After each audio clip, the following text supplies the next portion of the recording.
Hi everyone, welcome back to the channel. My name is James. This is Jammy Dodger Flips. We're finally here. This is the Q&A video. So yesterday I put an Instagram post on and a YouTube post just asking for your questions. Can be anything YouTube related, eBay related, personal life, whatever. We got a good mixture of questions from you lot, so thank you so much for contributing to the video. Today's video, we're just going to go through every question and try and answer it as accurately as possible. Before you ask in the comments, this door, the wood here, wardrobe doors there, all for the spare room. We're currently doing it up, building a whole new wardrobe, putting a new door on. Hopefully it's going to look good. Best storage solution right now is the garage, so we're keeping it in here for now. Makes actually quite a nice backdrop for the video. Anyway, so yeah, Q&A video. Before any of you guys moan in the comments, any of you haters, it's not a bragging video, but I will be showing money. I will be showing turnover. I will be showing 90-day totals. I'll be showing how much ad revenue I've made on YouTube so far, all that kind of stuff. But please don't think it's a bragging sort of thing. To me, it's totally unexpected, but I'm just amazed it's happened. And if anything, I want you guys to be motivated and hopefully give it a go yourself. So let's get into the questions and see where it takes us. So the first question is from Ben Manuel on Instagram. So thank you for your question. He has asked, how do you keep track of all the purchases at car boot sales? So for me personally, I know everyone does it differently, but for me, I literally get home with my IKEA bags, go into the living room, the wife absolutely loves it, empty all the bags out, and literally just get my Google Docs spreadsheet up, and one by one, put the item in with a little price next to it. And at the bottom of that, put the total for the amount spent on items. Let's say it's like 67 quid. And then I'll also put in the mileage. So if it's my local car boot, which is Borden in Hampshire, I think that's about 15 miles, 18 miles away, obviously to and from. So I think it's about 45p a mile you can claim back. So add that into your spend for the morning and then add the two together, gives me a total. That's how much I've spent that morning. It's a bit different now for me. Obviously, I'm just buying sort of shoes on Vinted, not really going to car boots at the moment. So I am doing that, obviously, a similar sort of thing, but just obviously it's all through bank statements because it's all an online purchase and not a cash in hand sort of situation. But yeah, I also take a picture of all the items and obviously that's then saved on my phone and that can reference the date of when I went to the car boot. There's the items that I paid for on that date. If they ever did look into me, they haven't yet, and hopefully they never do, but if they ever did, I can be like, there's the pictures of the items on the 17th of March. Here's the spreadsheet of all those items also on the 17th of March. There's my proof. Unfortunately, there's not much else you can do. You cannot go to sellers at the car boot and be like, can you please give me a £2 receipt or whatever for this item? Because I've said it in comments before, you will be laughed out of the field. People have said you should be getting receipts from all these sellers and there's no way in hell you can do that. It makes me laugh that people assume you can just ask for receipts at a car boot sale. But anyway, yeah, that's how I do that. So thanks for your question, Ben. And funnily enough, the question that came after that was from Ash at Smashtagram on Instagram. He's asked, how do you manage tax and VAT? So a similar sort of thing to the car boot spreadsheet sort of thing. But again, I have a Google Docs spreadsheet. I have tried QuickBooks and all of that stuff in the past, but it's not for me. Luckily, my wife very kindly helps with the tax sort of thing. So I keep track of all the sales, I keep track of all the expenditure, and just add the two together at the end of the month. And whatever the profit is, that's what I'm taxed on. So it's very simple. I try not to make it as complicated as I can. There's probably a lot more stuff I could be claiming on tax, but again, I haven't got an accountant. It's one of those things. I probably should when I get a little bit bigger, but right now I feel like I'm not quite there yet. So I just do it myself, all through spreadsheets. But of course, I'm not a tax advisor, so please don't assume that I know what I'm talking about when it comes to tax. But yeah, hopefully that's helped a little bit anyway. I know there's that Bofix out there, which a lot of resellers use, so maybe look into Bofix if you're after any tax info, but I'm probably not the best person to ask. But yeah, so far so good. Fingers crossed. And Ash at Smashtagram has also asked what my job was prior to eBay. So I have actually been selling on eBay since about late 2017, so quite a while now actually. And my jobs were literally, I had a load of Saturday jobs, unless you want to go really far back when I was 13, paperboy. So that was my very, very first job, paperboy, which to be fair, I used to make good money. I used to make about 45 quid a week every morning delivering papers, which as a 13-year-old, not too bad at all. So yeah, first job, I worked in a shoe shop. As you know, I'm into my shoes. That was from about 16, so very first proper job, Saturday job, 16 up until I think like 17 and a half or something. So like a year and a half I worked there. But I learned so much stuff just from shoe care, how to lace up shoes, for instance, how to clean shoes properly, brands. It's all helped, you know. And it's especially helping now. Now I'm kind of niching into shoes a little bit during the winter. And then I had a few other retail jobs. So after that job, I actually worked in a carpet shop for about 2 months because they said I'll be out on site fitting carpets, and I thought, okay, well, I'm doing carpentry at college. I know it's not carpets. Carpentry is completely different to carpets, but I just thought, well, it's a bit more physical than selling shoes, so I'll try this carpet job. And that ended up being just a retail job, so I quit that after about 2 months. But I learned a little bit of knowledge on carpets. Not that it's ever helped me at the car boot or anything, but... And then after that, I think I worked at Evans Cycles. So again, another retail job that has, and again, just a Saturday job, but this has really helped me on my bike knowledge. So when I see bike items at the car boot, as you probably see from car boot videos, I know I picked up a set of handlebars and they sold for like 60 quid or something, but I only paid a £5. That's because I knew about the brand. And just little things like saddlebags, saddles, any bike sort of stuff. I do know the brands quite well because obviously I worked in that bike shop, so there's that. After working in Evans Cycles, I actually worked in my first carpentry job, which was what I wanted to do because that's what I was studying at college, so carpentry joinery. I kind of failed completely at school. I fell into the sort of trade sort of thing, which isn't a problem. It's so handy now to have that trade under my belt just for random knowledge, DIY around the house. So yeah, after a few carpentry jobs, different carpentry jobs, working on site, working in workshops, I finally settled on one just down the road from here, which I was at for about 3 or so years. So that was probably my favourite job out of all of them, and actually set me up to where I am now. And as you guys know, I still go there for my boxes and stuff like that. I haven't seen them in a few months, but I'm still good friends with the boss, and it's all working out very well. So I'll dive more into that in a future question because I have got a few more questions related to previous jobs. So anyway, I hope that clears it a little bit up for you. Lots of retail jobs, a few carpentry joinery jobs. The retail jobs I hated at the time, but I can't thank them enough now because the amount of knowledge I gained. Another one I did work for was actually a jeweller's. I learned a little bit about random jewellery and Rolexes and high-end watches, but again, not really too valuable. You don't really see any genuine sort of high-end watches at the car boots, but it's still random knowledge, and it's also customer service based in. So what I find now is a lot of people don't know how to deal with customers on eBay, and from this random experience I've had dealing with customers as a little Saturday boy in a retail job, you do actually, without knowing it, you do actually take on that knowledge, and it all helps later down the line in your life. Ben Watson, 6432. Ben has asked, are you earning enough and how have you seen growth?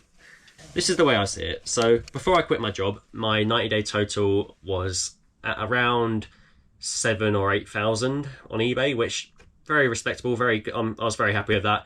I thought it would be impossible to reach over that 10k mark, and all it was, it's because I was working part-time. So I know 90-day total isn't profit, it's just turnover, and it doesn't really mean much, but the proof's in the pudding, really. Yeah, just before I left the job, so this was March 2023, I was sitting at around 8,000 on my 90-day total, which is about, what's that, 3,000 a month? Just under 3,000 turnover a month, which was probably, because it was all car boot items and not vintage, so the item purchase price was a bit cheaper. Profit on that would have been probably about, for that 8,000, probably sitting around the £4,000 to £5,000 after taxes and all that, maybe more on the 4 sort of end, so probably about halfway, because fees and taxes and stuff does take a lot of money away from your profits. You're asking about growth, so the best way I've seen my growth really is just by looking at my 90-day total. If you compare it to then, to a year later, which is now, my 90-day total is now 15,600, I think. So again, I'll share screenshots. So I've nearly doubled what I was doing back then, and that is because I'm putting double the amount of time in. Yeah, you can see the proofs in the pudding, really. My 90-day total has gone up, which means profits have gone up. I'm not going to go into details on how much profit I've made over the last year, but if I stick to 15,000 90-day, that's approximately 60 grand turnover, which we worked out the other day, and taxable income is around the sort of 28 to 30 grand overall. Obviously buy price has gone up because I'm doing vintage at the moment, and each purchase is about 10 quid or more, a little bit less sometimes. So yeah, purchase price has gone up, which bites into profits a bit, but then my overall sale price has also gone up. So it's one of those things, and it all balances itself out. And he has also ended with the question, why didn't you fix the light sooner? And if you guys know, I used to have my light up here, which I don't turn on because it flickers on the camera, but my garage light used to hang down. This guy would comment on every single video, pretty much, if he saw the light hanging down. Haven't fixed the light yet, you haven't fixed the light yet. I finally fixed it, but it took me about 6 months into my YouTube journey to actually fix the light. And all it was taking the bulb out and literally whacking a screw back up and fixing it. But it's good now, it's solid. Not that I use it much. But yeah, that's just laziness, and also I wanted to annoy you a little bit. So the next question is from Charlie.S.29. I'm not sure if that's on Instagram or YouTube. He's asked, how do you balance your gut feeling between research and knowledge on car boot items and charity shop items? So quite a hard to explain question, but it really does come down to experience. The longer you do this, the better you become at knowing items, obviously, because you'd be like, I sold that a few years ago, I'll pick it up for £2.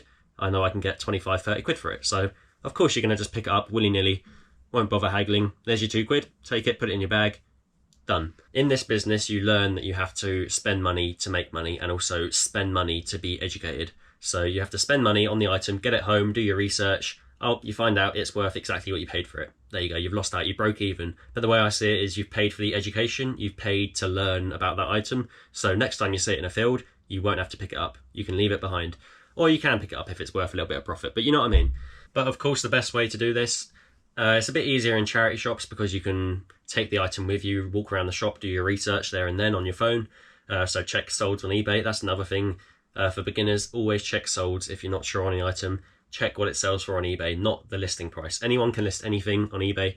Like these New Balances, I can list them for 65 quid if I wanted to. They're completely beaten up. They're only worth about 25, 30. So that means if you see them in the charity shop, don't assume they're worth 65 quid. Go to the sold prices, go to the similar conditions, and that's what your item is worth. So just make sure you check solds. So there is that. At the car boot, it's a bit more difficult because you see the item, you can't pick it up and walk away and do your research. You have to kind of you can either be sly and be one of those guys that checks the solds right in front of the seller, which I personally don't like to do too much. I have done in the past, but I try not to do it too often now, especially with a camera facing in there, going in their face as well.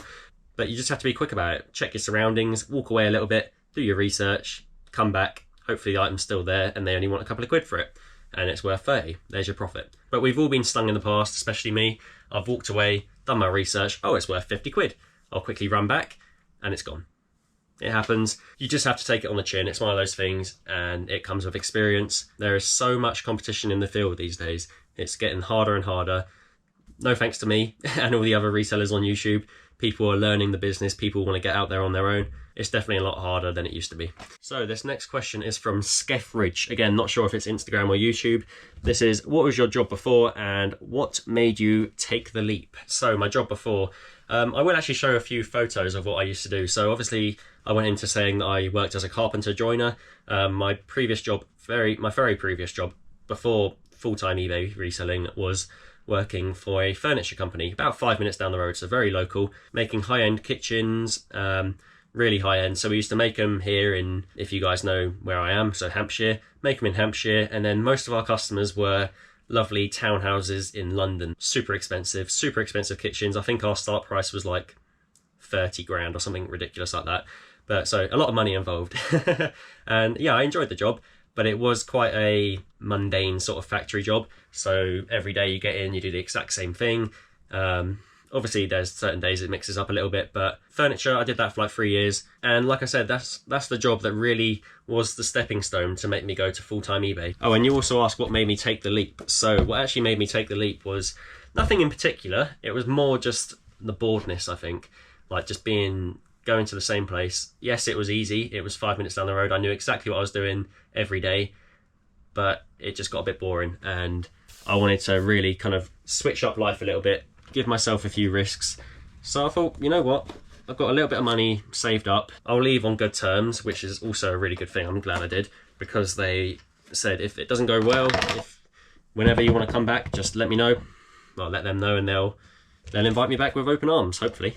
So if eBay ever decides to close their doors, then hopefully I've still got a job to go back to. So the next question is from Henry Ellis Halliday. Best ways to go full-time and guarantee a set amount each month, buying strategy or in bulk certain items, i.e. niching. As you guys now know that I'm kind of like a seasonal nicher. So in the winter, I'm going to niche down on trainers and shoes. That's what I do. That works best for me. In the summer, I'll be going to car boot sales and just buying everything stock, which is what I enjoy doing. It makes good videos as well for you guys. So of course I'll be doing that as well. But yeah, best way to go full time really is just keep watching videos, keep learning, pick up everything. I wouldn't niche at first. I would learn the trade of eBay, how eBay actually works, how to actually buy and sell properly, customer service, selling items, posting items, but just learn everything at first. Unless you have a specific knowledge already from like a retail job, for instance, and you know where to get that stock from cheaply, then yeah, go into it, go and niche down on something if you can find it cheap enough. But if you haven't got a certain item you can get hold of very easily, just buy and sell everything. That's the best way to get started, really, in my eyes. That's because that's exactly what I did. So yeah, hopefully that helps a little bit. And the next question is from Ashley J. Waite on Instagram, that is. So she's asked, what are your profits like after purchase and eBay fees? So this is quite an interesting question. I don't dive into profits too much on my videos. As you guys know, I just kind of share my screenshots of the sold, but the profits are there. So don't think that I'm paying £30 for a pair of shoes and selling them for 40 and just putting them on the video like I'm some kind of amazing eBay seller. Now the questions come up, I thought I would show you guys how eBay break down the fees. Yes, eBay fees are quite a lot of money, but you can actually, of course, if you don't promote your items as high as they ask you to, you can minimize that a little bit. So I promote everything at 2.1%. I know a lot of people don't do that. A lot of people do the whole dynamic ad rate sort of thing, this whole new thing they've introduced, and they sell their things at like 5%, 10%. But that's quite a lot of money on promoted listings, so I try not to do too much of that. Like I've said in previous videos, you're kind of just giving your money away to eBay. So these Saucony Shadows, I've sold them for £40, 49p. So I paid £5 on Vinted, so straight away that's a good markup. The net proceeds from the sale are £37.57. So the total eBay fees on that sale, including VAT, is £6.67. So quite a lot of money on fees, but that is, I think that's like, what, 12 or 13% eBay fee, and then it'll be also my 2.1% promoted listing fee, I think. So as long as you, when you buy the item, you take into account sort of 15% that disappears on fees, so that's net proceeds, that's the taxable income. So take away another 20% on that £37, so around about 33 quid or something probably, after the 20% tax has been taken as well. So paid £5, overall profit will be probably around £25, £28 overall profit, which is still, that's exactly where I want to be. So right now my average sale price is around £35, £40. If the buy price for these, that's actually quite a nice sale, but if the buy price can be £10 to £12 and produce a sale like that, then I'm happy, because that makes me the sort of £18 to £20 overall profit. And the next question on Instagram, Steve, so STE_S1989, has asked, how scary was it to take the leap to full time?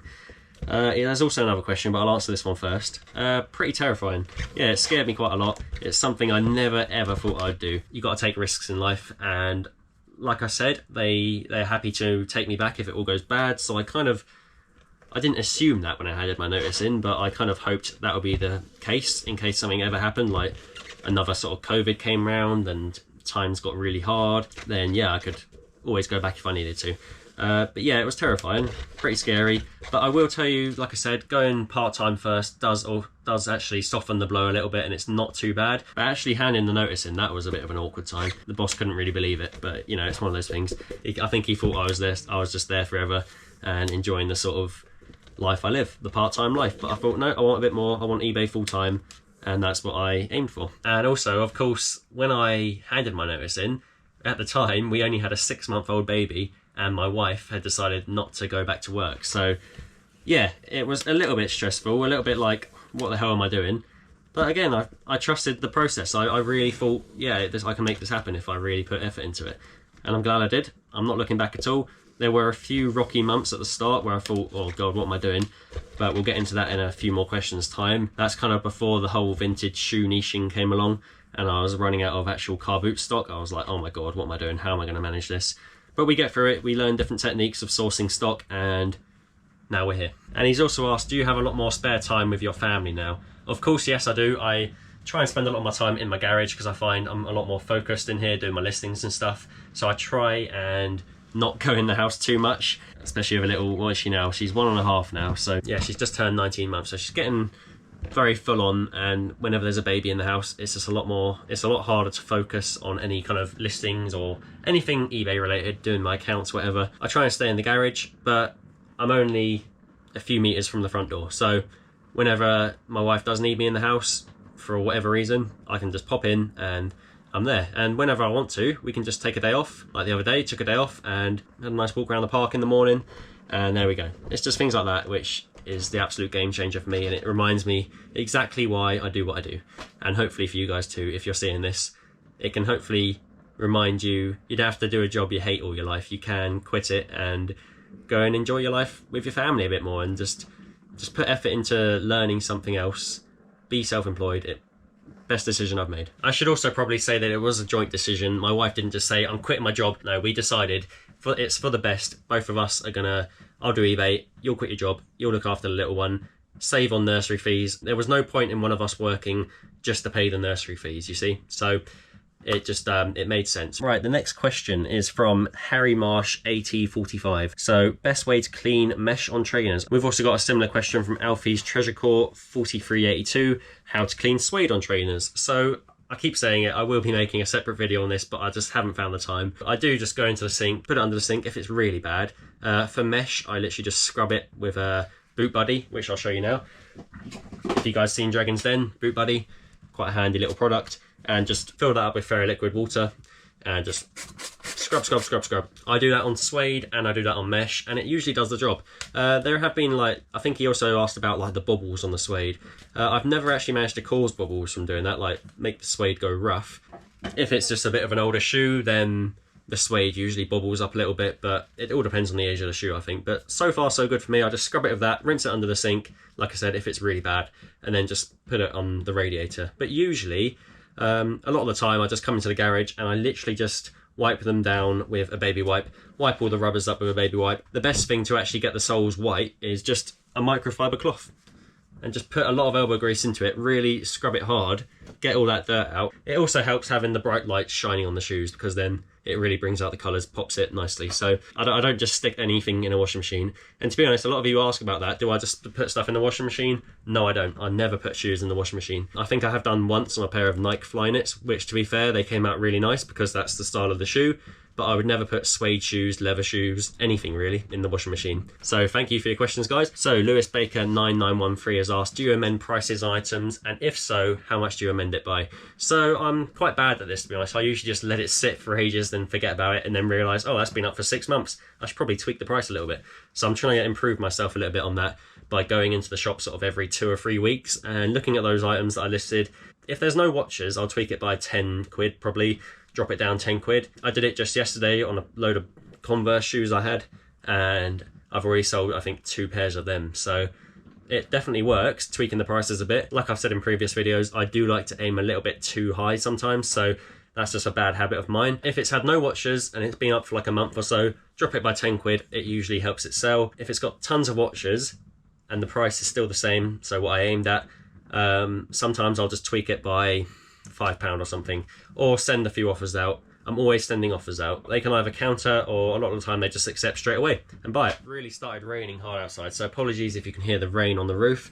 I've got to fix that gutter. It kind of leaks and then drips down onto the garage roof, and it's very annoying, especially for filming. The next question is from Aaron SWE. So, best advice for someone new to reselling, hoping to go full-time one day. So I've actually got a few bullet points here, which I thought I'd note down. Watch videos, and then when you see that item at the car boot, you'd be like, I saw that in that video, he sold it for 50 quid, I'm buying it. Watch videos, check solds, buy packaging materials, that's another one.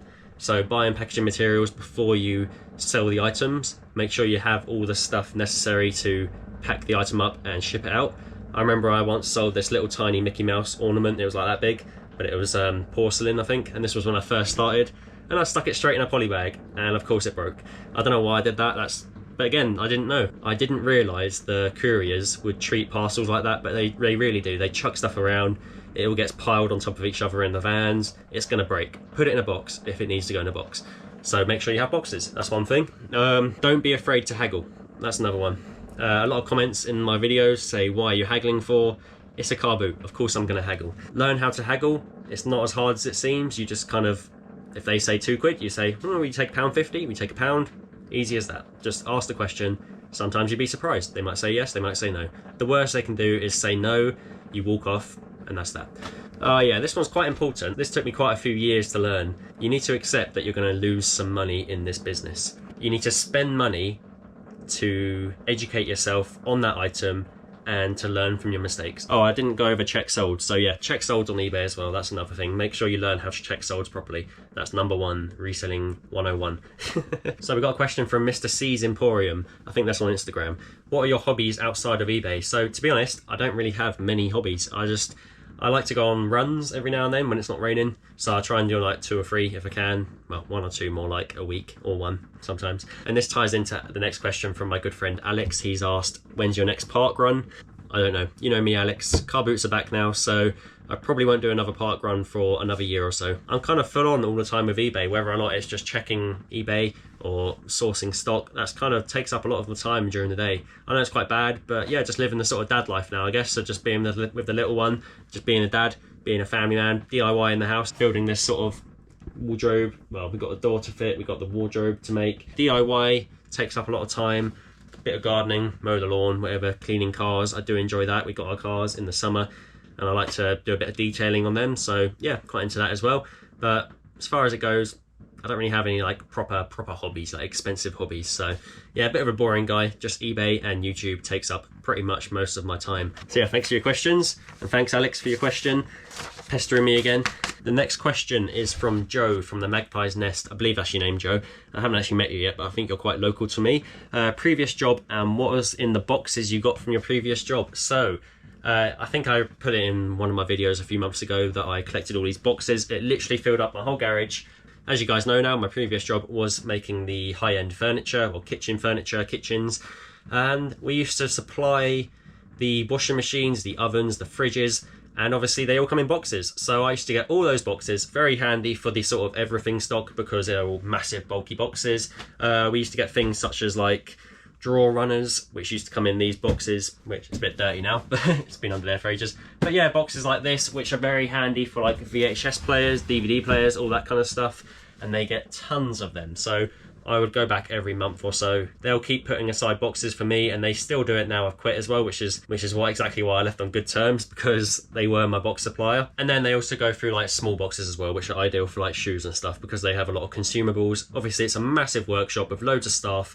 There's a lot of things that they go through: sandpaper, paints, tools, and they all get delivered in boxes. So I'm the one to collect those boxes, so it's kind of a win-win. All free of charge. The amount of money I wonder I've saved by taking all these boxes. It's probably in the hundreds, maybe even the thousands over all these years. Yeah, try not to buy boxes if you can. Currently, I get all my boxes from my every drop-off shop. They go through sweet boxes and stuff, so it's usually like Haribo boxes, you know, which do a perfect job on shoes once again. I don't pay a penny for them. So if you can, try and get boxes for free. So thanks for your questions, Joe. The next question is from Divad Nosad, which I think is David Dawson backwards on Instagram. He's asked, how did you start reselling? So, oh God, how did I start reselling? I actually started, like I said, back in 2017, and I started by selling watches. So that was my very first item. Obviously, I said that I worked in a jeweller's shop. I got that little bit of knowledge on like vintage watches and just jewellery and stuff like that. So I used to go to the car boot sale, ignore everything else and look for those little pointless boxes full of knickknacks. And well, I say they're pointless. Sometimes there's little gems in there, of course, but a lot of the time I would just try and pick out the vintage watches. The amount of items I must have passed up on. And I would try and give them a little clean up, give them a scrub, take the backs off.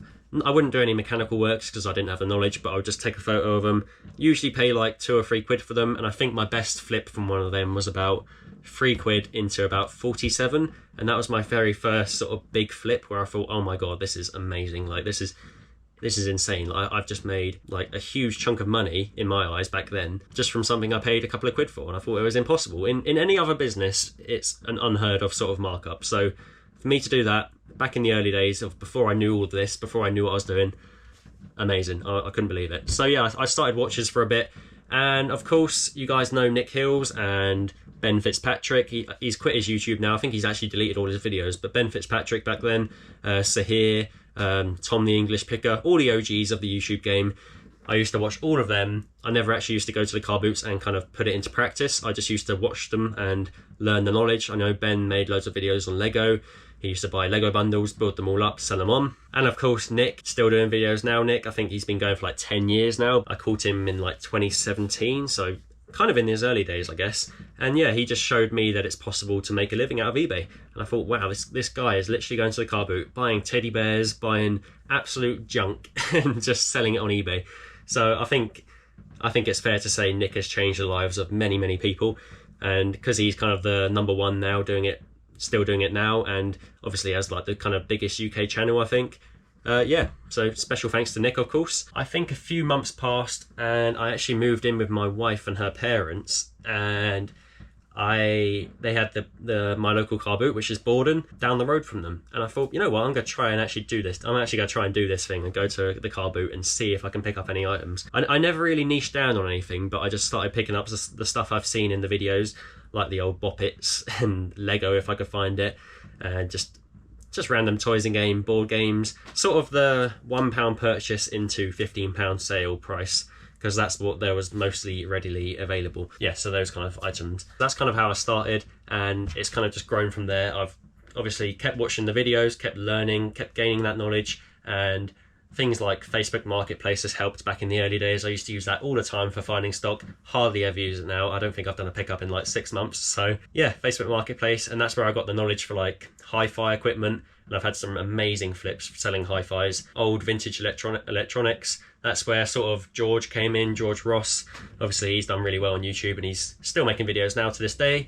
And I probably caught him back in his early days. Maybe he was like 6 months on YouTube, and saw that he was selling the sort of vintage electronics, and that's where I got that knowledge as well. And I kind of miss it now, because I kind of am just in shoes at the moment, so I do need to branch out again and open the business back up to those everything items, because like I said, I am missing it. So he's also asked, what's your favorite flip? Now this is a very interesting question, and I can't put it down to one item, so I'm actually gonna have to, I've noted down 3 items here which are my favorites. So what I've done is I've got 1 item from a charity shop and 2 items from the car boot sales. To answer your question straight, my favorite flip isn't my biggest profit. It's still an incredible profit though. I'm going to show you some photos on the screen. So this item here, I think I actually sold it in 2022 or 21, a Sega Mega Drive box only. So it's a Mega CD, which is, I think, the sort of, you get the Mega Drive and then you get the top section that sits on top of it. Very, very rare. I don't think they released it for long. So extremely rare console. I never had one myself, so I'm not too sure exactly what it is. But literally, this was just the box only, sitting there, and it was about 9:30 at the car boot, so nearly my day is done. I'm usually at home by 9:30, but for some reason I was still there. And this was sitting on one of, like, I think the second row in, so tons of people would have walked past it. That's what I found amazing about this. And he had this box, and it was £2. He wanted £2 for the box. And I thought, you know what, it's a vintage box. It's like 35 years old or something now. I think it's from like 89. It had the original receipt sellotaped to the box, and that said 1989 on it, I believe, something like that. I checked a recent sold, and somebody had managed to get like £120 or something for this box, and mine had the inserts as well, so what the console sits in, and just was in really nice clean condition. And I literally just thought, you know what, I'm going to aim high. We've got the whole world here. Somebody is going to want this box sitting on their shelf. Like I've got in here, the rackings, all these gaming collectors, they have all the racks up in their little gaming room, and they want this box dedicated to this console. They've probably got the console already. And what I found funny is you could buy the console for like 50 quid. But I actually put the box up for, I think, £200. And I received an offer from a customer in France, believe it or not, and he offered £176.50. So I straight away accepted that. I thought, you know what, I paid £2. It's an empty cardboard box, for God's sake. It's an empty cardboard box. He paid for it. So yeah, £176.50 from £2 invested on an item that so many people would have walked past at the car boot sale. And yeah, that is probably my favourite flip. I think the camera's about to run out of charge, so I'll try and get these 2 in as well. And my second favourite car boot item flip was the Kevin McAllister doll, which was from Home Alone 2 Lost in New York. And it was a boxed Matchbox sort of doll, and he had a pull string that, so he actually talked. Well, that was a bit damaged because it was quite old by now. It's like 25 years old or something. I've had to go on Instagram to grab these screenshots because I completely forgot what they sold for. But the Kevin McAllister doll, probably my second favourite, because at a really rainy car boot, just like it's raining now, and there was one lane, and there was this one lady there who was clearing out her antique shop, and she had all these vintage like Wombles and Noddy, Simpsons, random plush toys with like all the tags on it. And she had this one Kevin McAllister doll in its original box, and somebody actually picked it up, looked at it and put it back down, and I thought, why have you done that? I swooped in, grabbed this Kevin McAllister, and yeah, I just thought, this is an amazing item. This is like once in a lifetime sort of thing. How much? She said £4. She said £4 for it, and I was like, oh my God. I had no idea what it's worth, but it's vintage. It was around Christmas time because it was a rainy car boot, so perfect time to find it. And I whacked it on eBay for 350 quid. Mine was the only one in the box. There were quite a few listed for about 150, which didn't have the box. And it took about a month to sell. It took quite a while, and I think I kept dropping the price a little bit every couple of weeks, whatever. And finally it sold for £319.99p. And that was my second biggest sale at the time. And I just could not believe it. That sold to a buyer in America. He collected Christmas ornaments and Home Alone stuff, and he was just going to put it on display. So again, just similar to the sort of Sega Mega Drive box, he just wanted to put it on display, and that's what you want to look for in the car boot fields. Just the items that people were going to be really paying up for just to have in their house, and they'll probably sell it on one day, maybe for even more money, but he just wanted that one. That was the best condition one on eBay, and that was £4 into £319.99. Plus postage, of course. And this one here also has quite a good story behind it, so I'll tell you the story. I don't know how long this video is going to be, but it's taken me forever to film, but I'm enjoying telling you guys the stories anyway. So this next one, I was having the worst day ever. I was at my in-laws trying to fix my car because it had some engine issue, and I was just trying to I haven't got much car knowledge, but I watched a few YouTube videos, take this thing out and hopefully it'll clear the code. Tried to take it out, and it wasn't working. I couldn't get the ratchet down into the engine bay and get this thing out. So that was a bit of a nightmare. I was having the worst day ever, stressing out, spent hours achieving absolutely nothing. It was lunchtime. I thought I'd pop down the road, go to the local Tesco, grab a sausage roll. On the way back, they've got this new charity shop that's open. It's been about a month since it's been open, so people haven't brushed up on their knowledge so much. Went into that charity shop, and sitting right there on the shelf was a Olympus Mewtwo, which once again, I'm sure you guys have heard of if you've been watching the videos or if you've been watching anyone on eBay reselling on YouTube.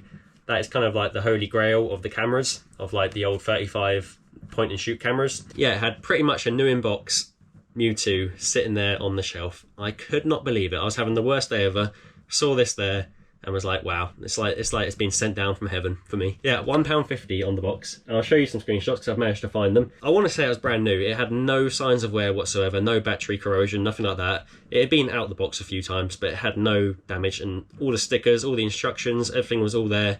The original case was there. I just had to get this £1.50 label off the box at the time. Easily my favourite charity shop find, and that one sold on eBay in the same week for £349.99. which then that money contributed to going back into the car fund, which then helped get the car repaired. So every cloud has a silver lining, I guess. Anyway, the next question is reselling granny. Does the missus help with the business, or is it a one-man band? So, good example of this is obviously the questions written out on these pieces of papers in a way I can read it. So, yes, she does help. She helps with things like this, with kind of like the outside sort of things. Oh, her name's Kyla, by the way. I probably haven't said that in videos, but she helps with the business. So little things like this, helping with videos. Every video that I process on the whole YouTube side of things, once it's done with the editing, I give it to her. She sits there, headphones in, and looks for any of the imperfections in the video and tells me, no, you can't have that in, take that out. No, you said that wrong, take it out.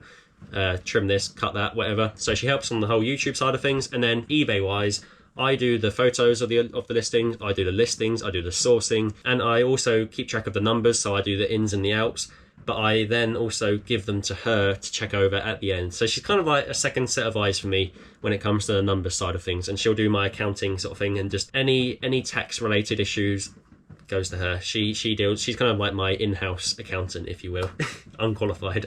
So yeah, she helps with that side of things. So yeah. Alright then, the camera's got a little bit more juice in it now, so I've packaged up all the items. Only 4 going out so far today. Not too bad.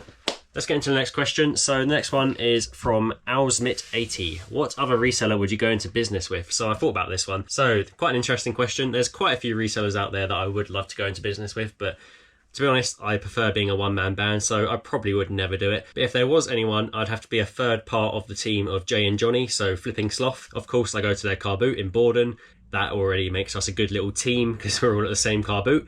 And they have a really nice little office space they work from. So I'll probably be the third J in the Jay, Johnny, James trio. So got a question from the Silent Traveller. I've just realised that I've already kind of answered this. He's asked, what did you start selling first? Yeah, the first things I started reselling were watches. So like I said, used to go to the car boot, waste the whole car boot and just look for watches. The amount of stuff I would have passed up on at those car boots is unreal. It pains me to think all the bargains I missed out on just because I was looking for tiny little vintage watches. And if there was no watches on the stall, I'd walk straight past that stall, go to the next one. But yeah, literally watches. And then, like I said, started watching all these videos on YouTube and just branched out and kept going and going and going. It was once I started sending through so actually a proper courier, because I used to send everything. I would only pick up items that were under like 2 kilograms and then send them Royal Mail, and that was it. I would never venture to anything else, no electronics, nothing else, because they were always a little bit too heavy, and I was always too afraid to actually send them. So it was when I started being a bit more lenient with the weights of the items that I was like, oh my god, I could actually pick up anything. So I ignored the sort of weight limit and just picked up whatever I could, anything and everything. If you watch my earlier videos, you'll know exactly what I mean. I think on the 7th of April, my main car boot is back. So the videos will be back, the everything stock will be back, and hopefully you guys will enjoy those videos. So the next question, quite a similar question from 2 different people. We got one from Owen Smith Carretiro, I think it's how you pronounce it, and Tom Reynolds 7242. So the question is, things to look out for at the car boot. So I think if you're beginning in this, the first items you really should just be looking for are the sort of ones you can pick up for £1. They're very easy to pack and they sell for around 15, maybe £20, maybe £10. You know, £1 into £10, still a good profit margin after fees. You're looking at around £5-6 profit overall. But really, ideally, you want to be looking for that £1, £2 into 15 to start off with. So I've just noted down like 3 items. I've got Bop It, lawn bowls, and Nerf guns. They're a good little starter item. Of course, there's a lot more items out there. Of course, there's anything, teddy bears, plushes. There's some really good money to be made in vintage plush or shoes, for instance. But just like keep an eye out for like Bop Its. You've got Bop It Extreme 2, Extreme 1. They both sell for around £15. I think at Christmas time, the price usually goes up a little bit to around 20, 25. I've sold some for like around that price before, but the market's always changing. But they're the sort of items you can pay £1 for and sell them for £15, £20. So very easy. Lawn bowls, that's quite a unique item in a way. I've made some really good money on lawn bowls. The big sort of huge ones, not like the metal chrome ones, just like the big black ones or whatever. Again, people usually sell these super cheap because they think they're not worth any money, but if you find the right brand, you find the right size, whatever, there can be some really good money to be made. And the last one on the list, this is if you want to sell these and you want to package them, is Nerf guns. I haven't sold Nerf guns for ages, but when I first started, I was always picking up Nerf guns. I had an amazing Facebook Marketplace bundle, which was the first like intro for me to learn about Nerf guns, and it was £70 for about 30 or 40 guns. And just by buying that, it educated me pretty much across the whole brand of Nerf, and I learned all about the ammo, all about different ammos, you know, different guns, different sizes of guns, how to actually use the gun, how to remove the mags, load the gun up properly. Some are battery, some are just pull back and shoot. And I just learned which guns sell. And that's what I'm really looking forward to, going back into the car boot fields, buying Nerf guns and things like that, because they're the things that I really do miss right now. They're a pain to pack, but you can get some really good money out of them. And once again, Nerf guns are the sort of things at the car boots people give away for like £1, maybe £5 for a good quality one, but then you can always flip them on eBay for like 30, 40 quid if they're a good sought after gun. And the good thing is about them is even if they are beaten up, like they usually still work because they're so robust, because they're made for kids. They get thrown around, they get chucked around, whatever. 9 times out of 10 they fully work perfectly fine, and you can get a good sale out of it. Got a question from Connor Hartley. So he has asked, how do I do international shipping? Unfortunately, I have no idea how it is now on eBay. He's struggling to find out how to do GSP. I don't do any other international shipping apart from GSP.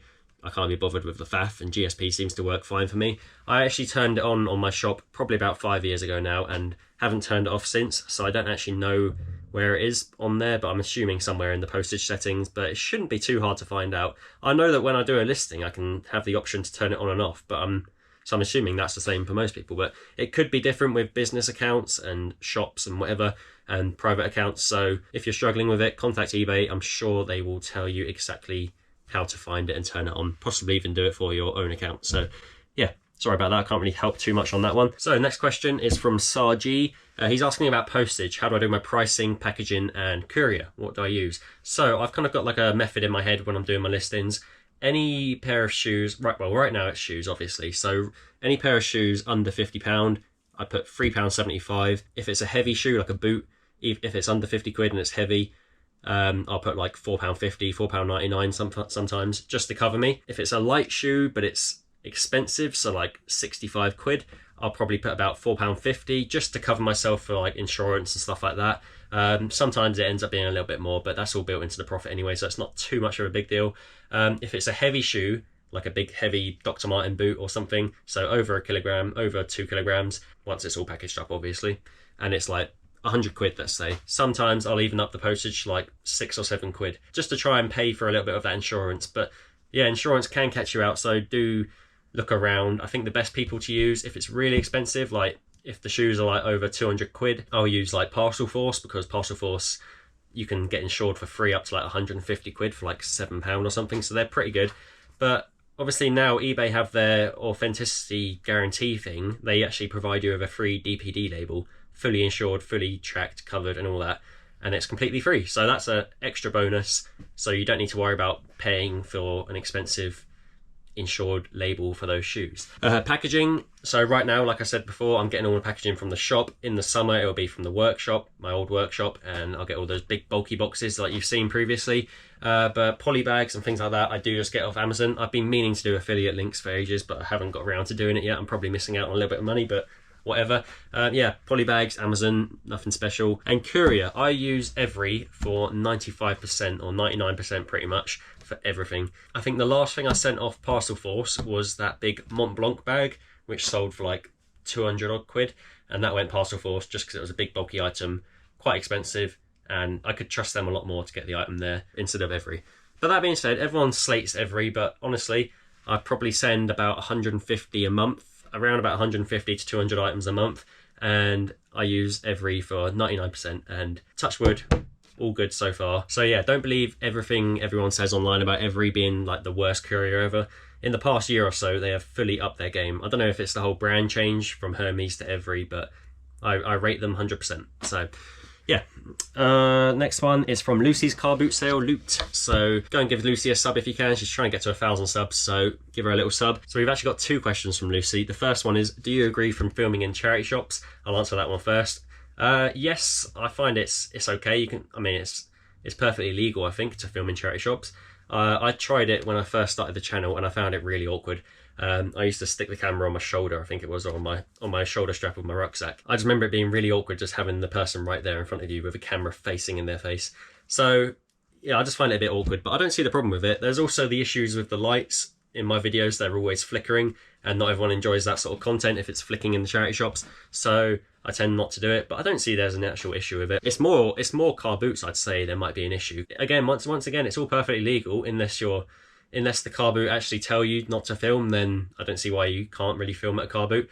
But what I try and do personally is when I put the camera on my chest mount, I angle it down a little bit so it is purely looking at the table, the items right in front of me, and it's not catching anyone's faces, especially their children. I don't want to catch their kids' faces and put them on YouTube. And I see a lot of people doing that and just ignoring it, but I think it's quite bad. So I try and put something over their face if it ends up being in the clip or whatever. Just try and be cautious, and just think, if you were there with your kids, would you want your kids on YouTube?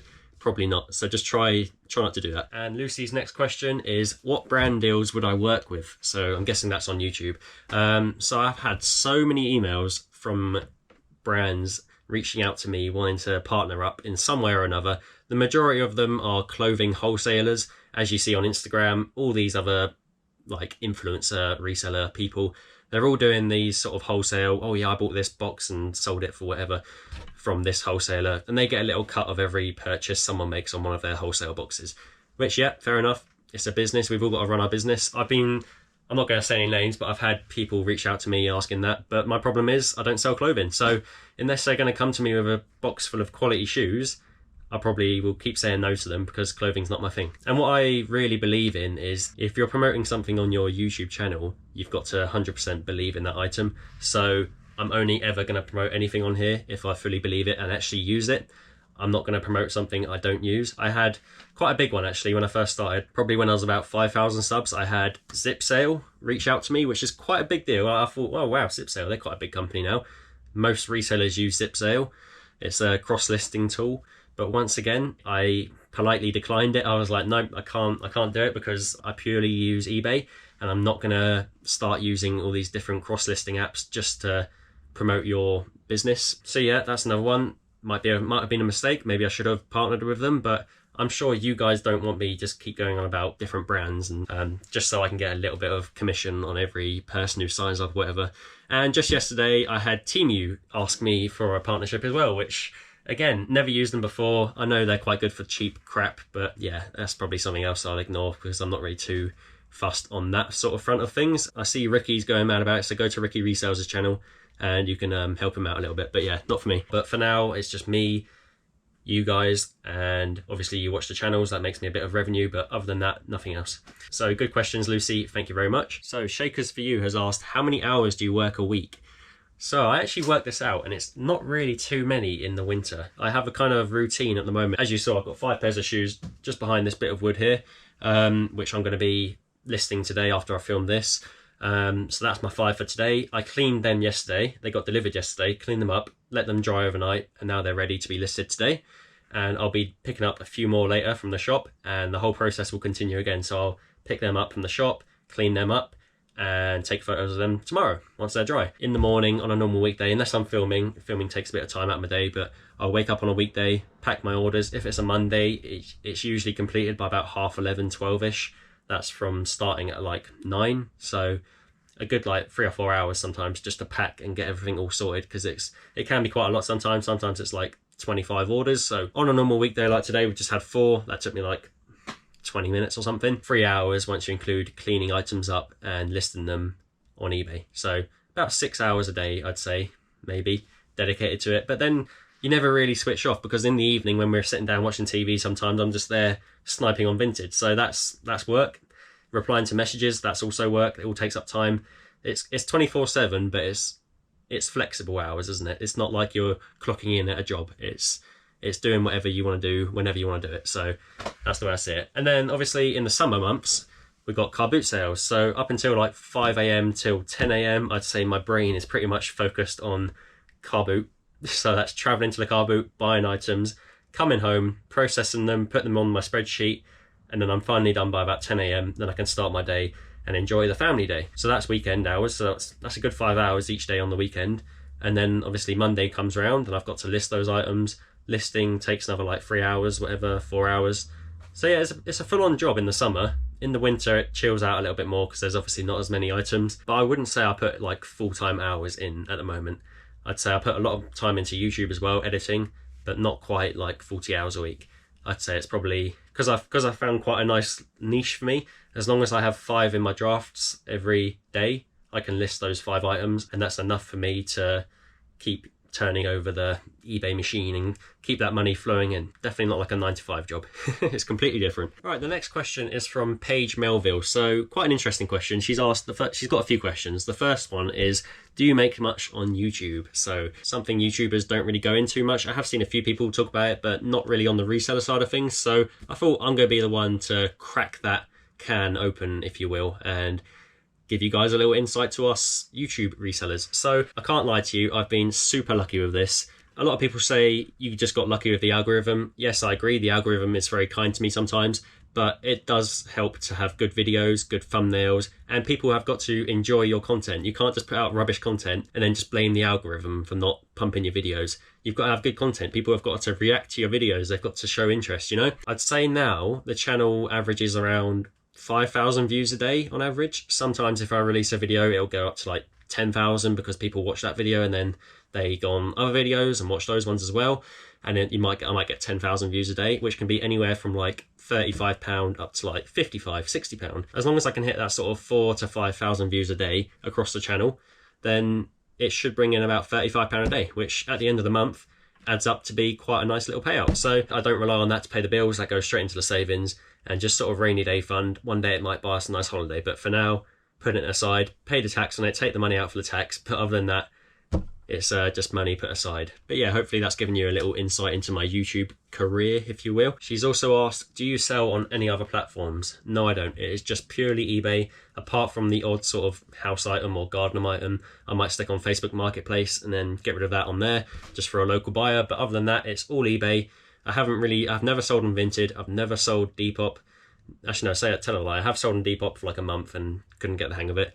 Whatnot, haven't done that. Probably will never do that. I know it's the in thing to do right now, but it's not for me. I just don't have the stock for Whatnot. I don't know how these people are doing it because I don't physically have enough stock coming in to actually give away cheaply on Whatnot. But yep, some people manage to do it, so they do it. But for me, eBay works. It's got the best profits, and I'm going to keep doing it. I trust eBay 100%. And her last question is, why is eBay the best, and will you change platform? Purely the audience. That's my answer to that. Purely eBay comes with the best audience, and if you sign up to GSP, then you have the whole world pretty much, and you can sell to anyone. eBay is the most well-known marketplace. It's got to be the most well-known second-hand marketplace in the world. Part of me has thought about making my own sort of shop, like maybe making my own sort of shoe shop one day. But again, it's managing to get that audience and traffic to that shop to actually see the items, I think will be very hard unless I pay Google tons of money in ad fees to get my shop out there. But again, eBay, you don't need to. As long as you sell and list your item properly, your item should reach all those people that are searching for it in the search bar. So that's why I'll use eBay, and I won't stop unless they actually stop trading, I guess. Oh, and also seller protection. I believe that eBay has the best seller protection. Just the other day, I received some shoes. They're actually in the bin at the moment.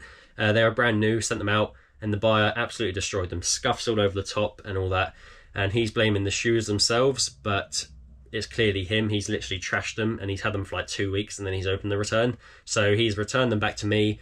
I've said to eBay, these were brand new when I sent them out. He's destroyed them. And eBay, a bit annoying for me because eBay actually refunded the buyer and refunded me. So I got my money back, so it's no harm for me, but it's annoying to know that the buyer actually got away with it as well and got his money. But that's all part of, I'm sure some of you guys have been through that before, but that's part of it. But again, it's good seller protection, I guess. And the next question is from rainbowflips_. Will you be giving Vinted Pro a go? As I mentioned before in that previous question, I probably wouldn't. No, I probably won't give it a go. Again, I just want to build eBay and build eBay as big as I can get it. I don't really want to be sharing my stock on other platforms, but I get it why people do it. Cross-listing is a thing. If you haven't got the audience on eBay, you might find that buyer on Vinted. I'll have to look at it when it comes in, but probably not. But I'll see what it looks like. If it seems to work nicely, then possibly, but Vinted is purely just for buying for me at the moment. I can't see the seller protection being quite as good as eBay's, so yeah. And it's also like a tax thing. I find it's a lot easier just keeping all my eggs in one basket at the moment. I know actually you shouldn't, that's the complete opposite to what you should do, but for me, I find it a lot easier just keeping all my sales in one place. It's a lot easier to keep track of, and yeah, it works for me. Got another question from Vaporizer2225 that said, where did you get your metal shelves from? I don't think that was actually from my little post, but I think that was on my previous video, but I thought I'd include it anyway. I use all these metal shelves in here, apart from one little plastic one over there.